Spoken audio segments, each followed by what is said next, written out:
চলো আজ তোমাদের সাথে শেয়ার করি সকালবেলায় মুখরোচক কিংবা একটা দারুণ হেলদি ব্রেকফাস্ট। তার জন্য কিন্তু আমি 1 কাপ সুজি নিয়ে নিয়েছি। শুকনো কড়াতে হালকা করে টেলে নেব। গ্যাসের ফ্লেমটা কিন্তু একদম কমিয়ে দেবে, নাহলে কিন্তু সুজি পুড়ে যাবে আর খেতেও কিন্তু একদম ভালো লাগবে না।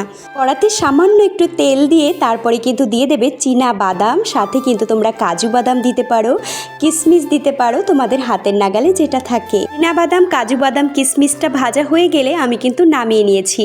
ওই কড়াতে যে পরিমাণ তেল ছিল তার মধ্যে কিন্তু একটা শুকনো লঙ্কা কেটে দিয়ে দিয়েছি, তার মধ্যে গোটা একটা পেঁয়াজ কুচি। এবার দিয়ে দেবো বেশ খানিকটা সবজি, তার মধ্যে আমি কেটেছি আলু, বিনস, গাজর, তোমাদের হাতের নাগালে যতটুকু থাকে দেওয়ার চেষ্টা করো।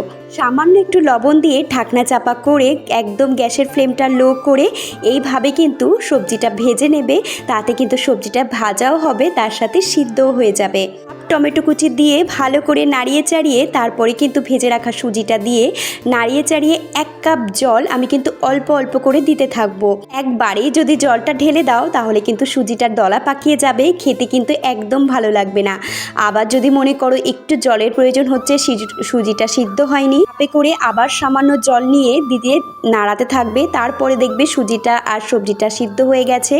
নামিয়ে ওপর থেকে ভেজে রাখা চীনা বাদাম, কাজু বাদাম, কিশমিশ দিয়ে নামিয়ে সকালবেলার ব্রেকফাস্ট কিংবা সন্ধ্যাবেলা